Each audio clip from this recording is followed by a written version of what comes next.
সুপ্রিয় শিক্ষার্থী, কেমন আছো তোমরা? আশা করি তোমরা সকলেই ভালো আছো, সুস্থ আছো।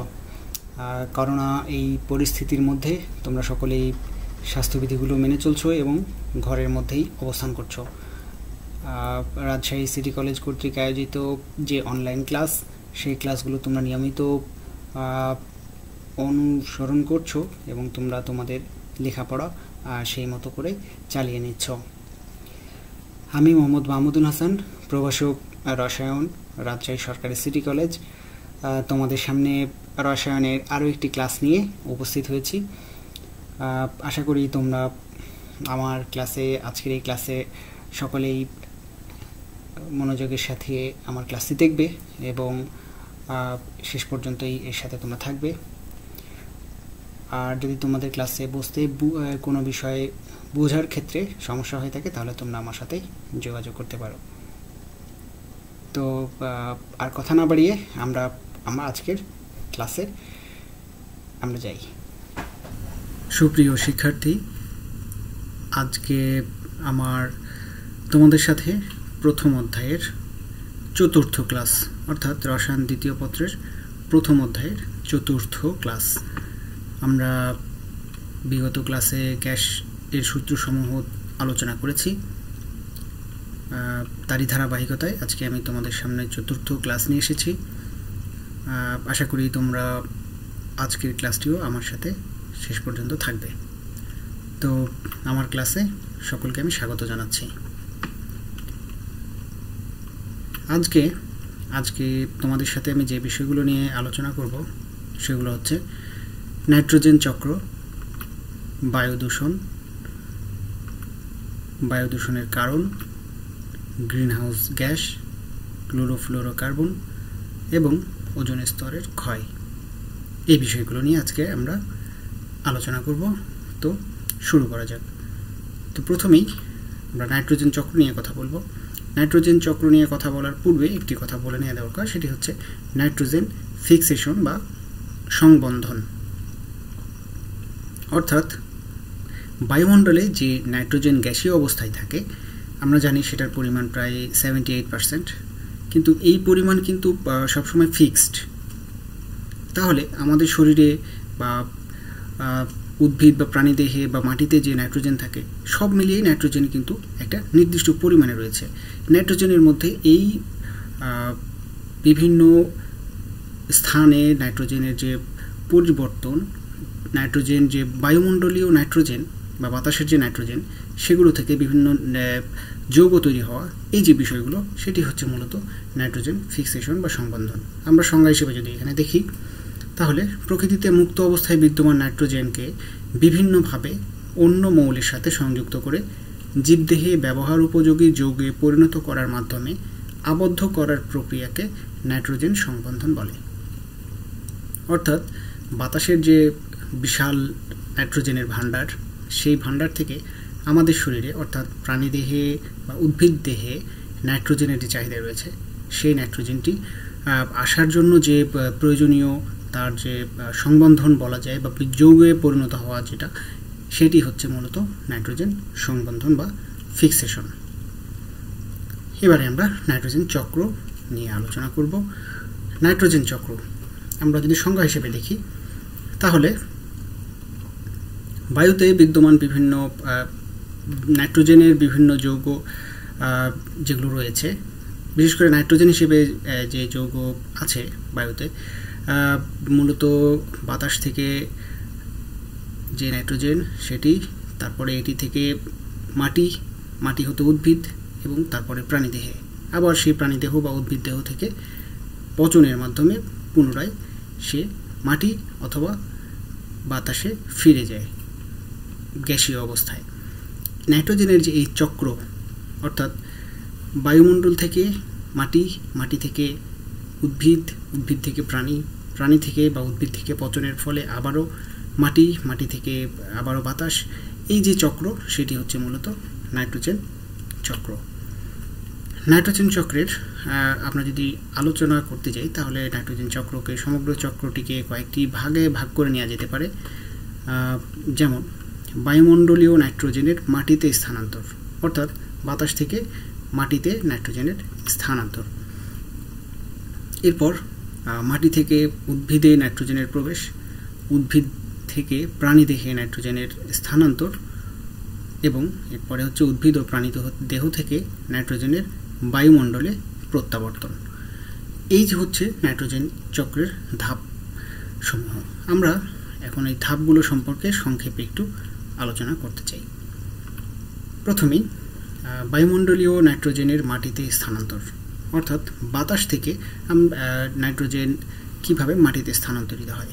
অবশ্যই বাতাসে যে নাইট্রোজেন থাকে সেটা মৌল হিসেবে থাকে। আমরা জানি নাইট্রোজেন হচ্ছে একটি প্রায় নিষ্ক্রিয় টাইপের একটি মৌল, সে সাধারণত কারোর সাথে বিক্রিয়া করতে চায় না। তাহলে এই নাইট্রোজেনকে কোনো একটি যৌগে বা ভিন্ন কোনো মৌলের সাথে যুক্ত করে একটি যৌগে পরিণত করার জন্য কি কোনো একটি প্রক্রিয়া দরকার। অর্থাৎ বাতাস হিসেবে তো সে মাটিতে অবস্থান করবে না, অবশ্যই কোনো যৌগ হিসেবে সে মাটিতে অবস্থান করবে। তো সেই যৌগে পরিণত হওয়ার পদ্ধতিগুলো আমরা একটু দেখে নিই। সেগুলো হচ্ছে সংবন্ধন। আমরা নাইট্রোজেনের যে এটি হচ্ছে মূলত প্রাথমিক ধাপ নাইট্রোজেন চক্রের। নাইট্রোজেন সংবন্ধন হচ্ছে নাইট্রোজেন চক্রের প্রাথমিক ধাপ। তো সেই সংবন্ধন কিভাবে হতে পারে আমরা যদি একটু দেখি। প্রাকৃতিকভাবে সংবন্ধন, প্রাকৃতিক পদ্ধতিতে, যেমন বজ্র বৃষ্টি বা বজ্রপাতের সময় এটি হতে পারে। বজ্রপাতের সময় নাইট্রোজেন বায়ুমণ্ডলের অক্সিজেনের সাথে যুক্ত হয়ে নাইট্রিক অ্যাসিড হিসেবে মাটিতে পতিত হয়, যা পরবর্তীতে মাটিস্থ ক্ষারকীয় উপাদান ক্যালসিয়াম অক্সাইড, ক্যালসিয়াম কার্বনেটের সাথে বিক্রিয়া করে নাইট্রেট লবণ তৈরি করে। আমরা যদি বিক্রিয়াগুলো একটু দেখি, নাইট্রোজেনের সাথে অক্সিজেন বিক্রিয়া গ্যাসীয় অবস্থায় বিদ্যুৎ ক্ষরণের মাধ্যমে। বিদ্যুৎ ক্ষরণে আমরা জানি প্রচুর পরিমাণে তাপ উৎপন্ন হয়। তো সেক্ষেত্রে প্রথম যে যৌগটি তৈরি হয় সেটা হচ্ছে নাইট্রিক অক্সাইড। এরপরে নাইট্রিক অক্সাইড অক্সিজেনের সাথে বিক্রিয়া করে নাইট্রোজেন ডাইঅক্সাইড তৈরি করে, যা পরবর্তীতে পানি এবং অক্সিজেনের সাথে বিক্রিয়া করে নাইট্রিক অ্যাসিডে পরিণত হয়। এই নাইট্রিক অ্যাসিড বৃষ্টির পানির মাধ্যমে ভূমিতে এসে পতিত হয়, তারপরে মাটির বিভিন্ন যৌগের সাথে যুক্ত হয়ে সে নাইট্রেট লবণ উৎপন্ন করে। আমরা জানি এই নাইট্রেট লবণ উদ্ভিদ তার মূলের সাহায্যে শোষণ করতে পারে।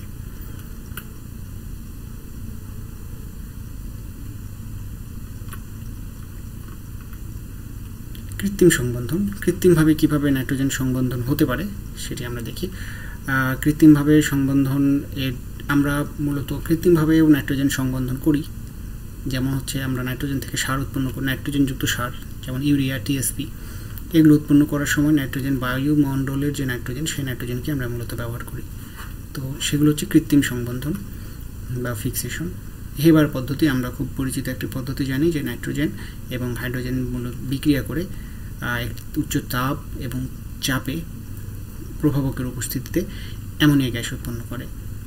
এই অ্যামোনিয়া গ্যাস পরবর্তীতে এখান থেকে নাইট্রিক অ্যাসিড তৈরি হয় এবং নাইট্রিক অ্যাসিড থেকে সেটি পরবর্তীতে সার, নাইট্রোজেন ঘটিত সারে পরিণত হয়। এছাড়া রয়েছে সায়ানামাইড পদ্ধতি। এই পদ্ধতিতে ক্যালসিয়াম কার্বাইডের সাথে নাইট্রোজেনের বিক্রিয়া হয় এবং ক্যালসিয়াম সায়ানামাইড তৈরি হয়। এটি হচ্ছে ক্যালসিয়াম সায়ানামাইড। অবশ্যই উচ্চ তাপমাত্রায় বিক্রিয়াটি সংঘটিত হয়। এরপরে ক্যালসিয়াম সায়ানামাইড পানির সাথে বিক্রিয়া করে ক্যালসিয়াম কার্বনেট এবং অ্যামোনিয়া তৈরি করে।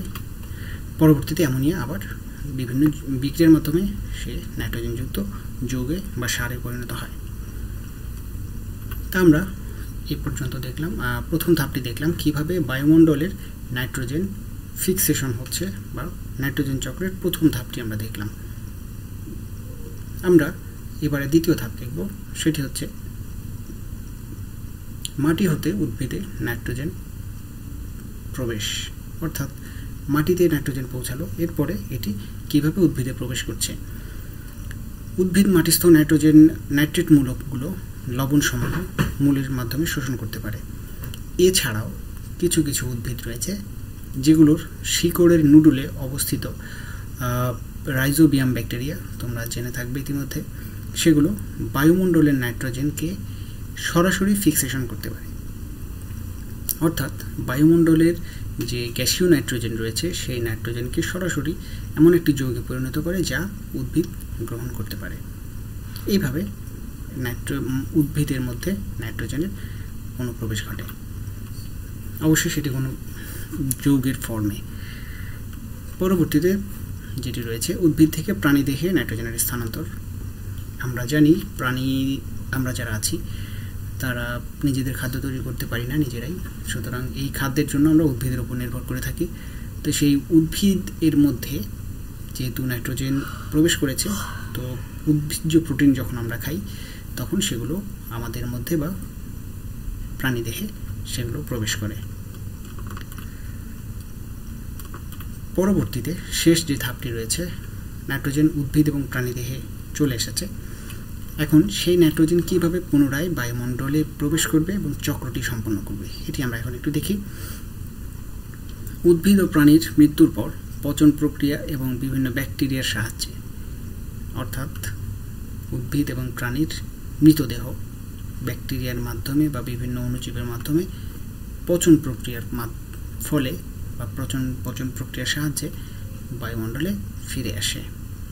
এর ফলে নাইট্রোজেন তার চক্র বা সাইকেলটা সম্পন্ন করে। তো কিছু বিক্রিয়া এইখানে সংঘটিত হয়।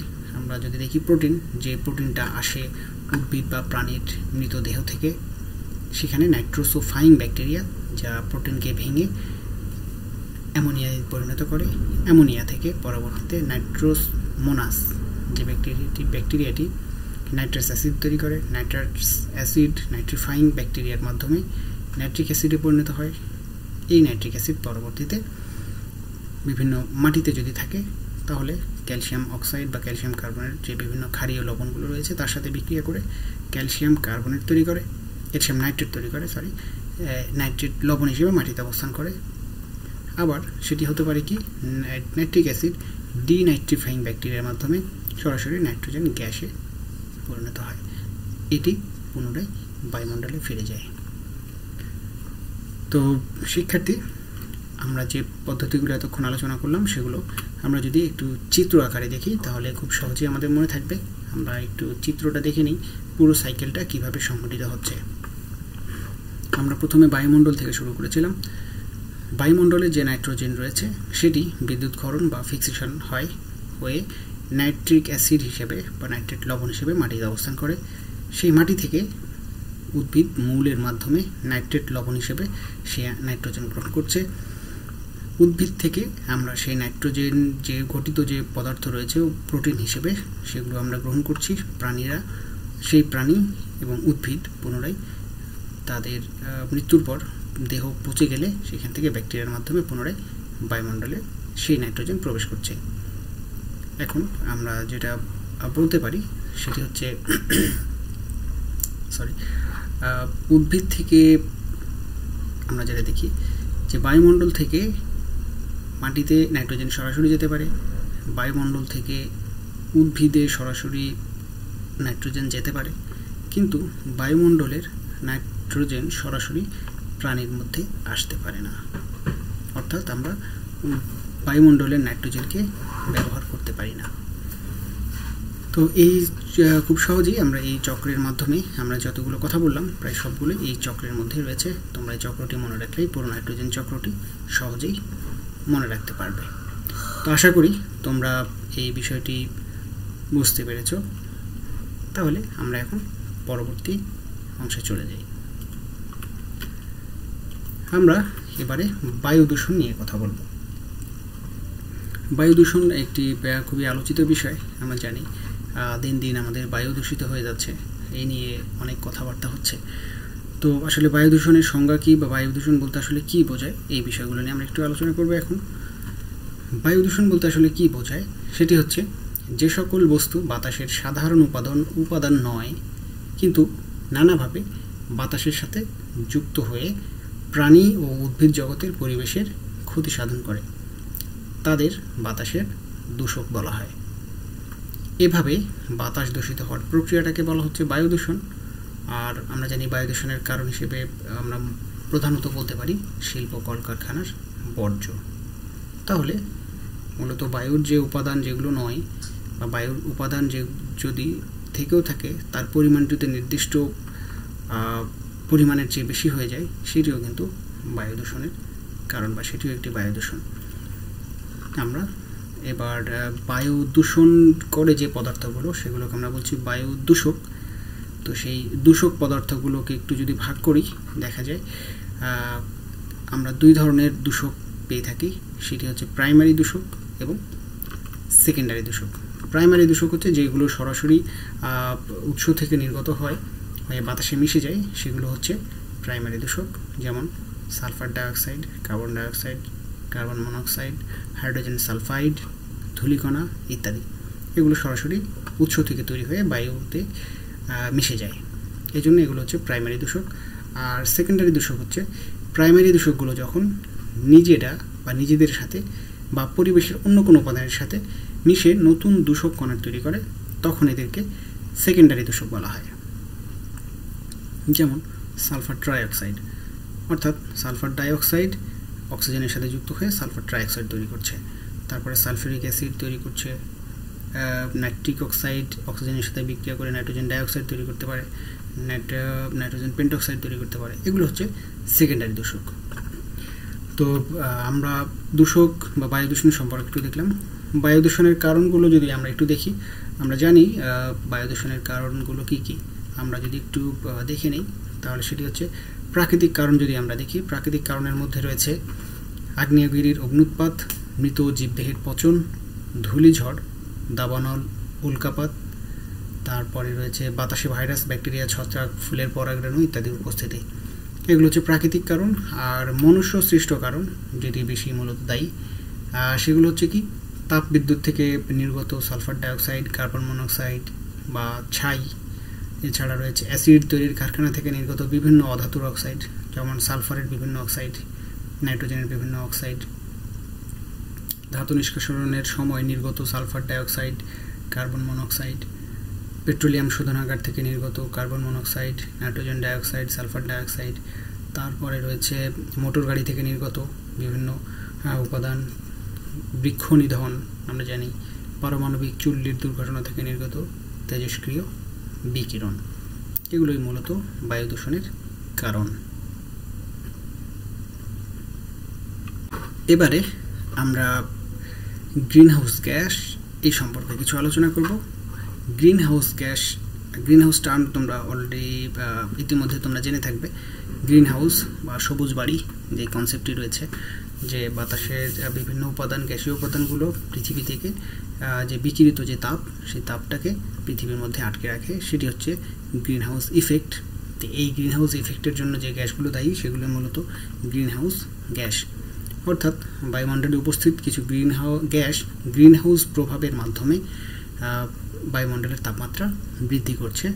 এই গ্যাসগুলোকে আমরা বলছি গ্রিনহাউস গ্যাস। এখন এই গ্রিনহাউস গ্যাস কোনগুলো সেগুলো আমরা একটু দেখে নিই। মূলত গ্রিনহাউস গ্যাস বলতে আমরা প্রধানত বুঝে থাকি সেটি হচ্ছে কার্বন ডাইঅক্সাইড। এটি মূলত প্রধান গ্রিনহাউস গ্যাস।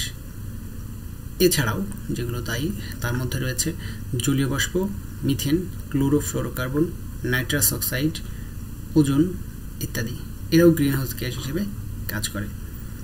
এখানে একটি বিষয় জানার মতো, সেটি হচ্ছে কার্বন ডাইঅক্সাইডের যে তাপ ধরে রাখার ক্ষমতা, আটকে রাখার ক্ষমতা, তার তুলনায় সিএফসি, মিথেন বা নাইট্রাস অক্সাইডের তাপ ধরে রাখার ক্ষমতা কিন্তু অনেক গুণ বেশি।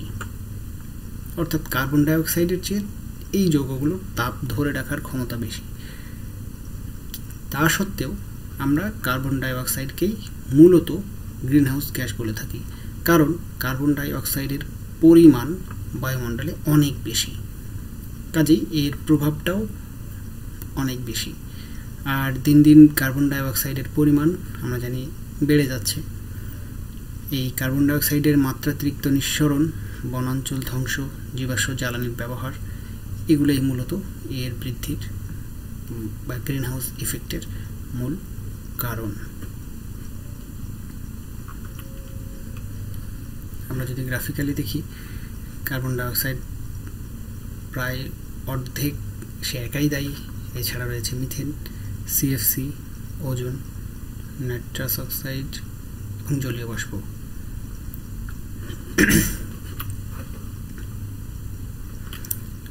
এরপরে আমরা আরও একটু বিষয় সম্পর্কে জানবো, সেটি হচ্ছে ক্লোরোফ্লোরোকার্বন বা সিএফসি। সিএফসি বলতে কী বোঝায় তোমরা হয়তো ইতিমধ্যেই জেনে থাকবে যে সিএফসি বা ক্লোরোফ্লোরোকার্বন সেগুলো হচ্ছে যে কার্বনের সাথে যদি শুধুমাত্র বা জৈব যৌগের অণুতে যদি শুধুমাত্র কার্বনের সাথে ক্লোরিন এবং ফ্লোরিন যুক্ত থাকে তাহলে তাকে আমরা বলছি ক্লোরোফ্লোরোকার্বন। এদেরকে ফ্রেয়ন নামেও ডাকা হয় বা এদেরকে ফ্রেয়নও বলা হয়।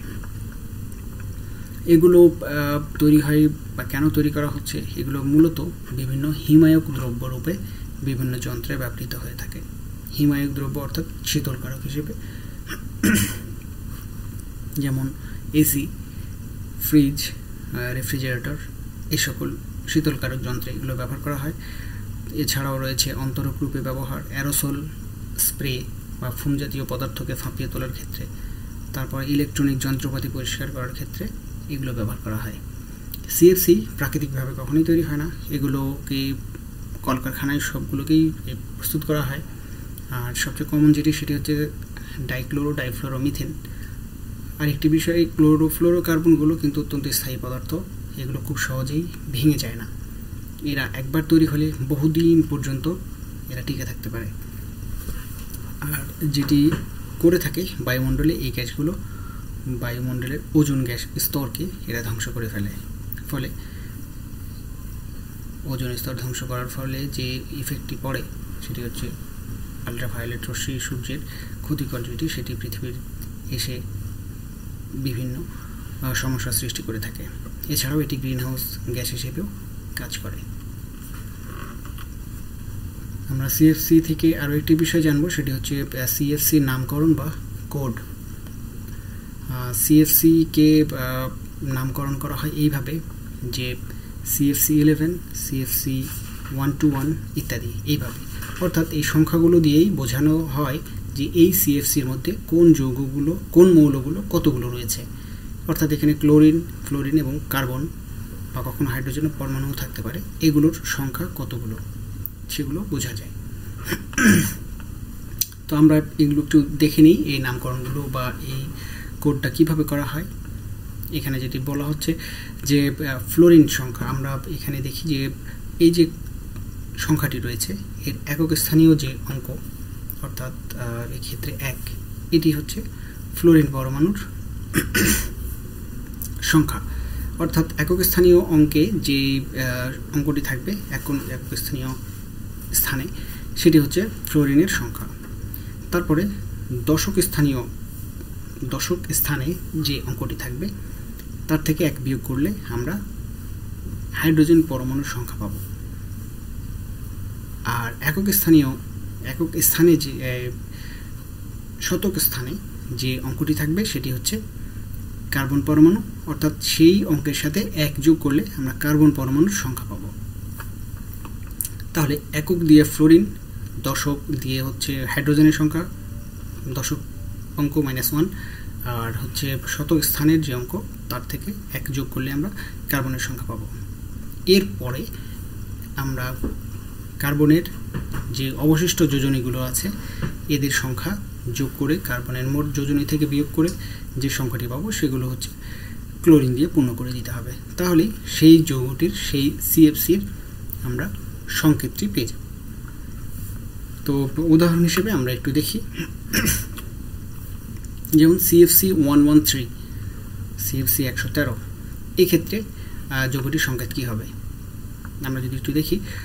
আমরা বলেছি একক স্থানীয় অঙ্ক হচ্ছে ফ্লোরিনের সংখ্যা বোঝায়, একক স্থানীয় অঙ্ক রয়েছে 3, অর্থাৎ এখানে ফ্লোরিনের সংখ্যা হচ্ছে 3। হাইড্রোজেন পরমাণুর সংখ্যা দশক স্থানীয় অঙ্ক বিয়োগ 1, এখানে দশক স্থানীয় অঙ্ক হচ্ছে 1 বিয়োগ 1 0, অর্থাৎ হাইড্রোজেন পরমাণুর সংখ্যা এখানে 0। আর শতক স্থানীয় অঙ্ক এখানে রয়েছে 1, আমরা এর সাথে যদি আরও 1 যোগ করি তাহলে কার্বন পরমাণুর সংখ্যা পেয়ে যাব। এক্ষেত্রে কার্বন পরমাণুর সংখ্যা হচ্ছে 2টি, আর ক্লোরিন পরমাণুর সংখ্যা 3টি। কিভাবে? সেটি হচ্ছে আমরা 2টি কার্বনকে যদি পরস্পর যুক্ত করি তাহলে তার যোজনীর সংখ্যা হয় 6টি। তাহলে এখানে পূর্ণ হয়েছে 3টি, তাহলে বাকি রয়েছে আরও 3টি। সুতরাং বাকি 3টি হচ্ছে ক্লোরিন পরমাণু। সুতরাং আমরা সেই যৌগটির সংকেত আমরা দেখছি ট্রাইক্লোরো ইথেন।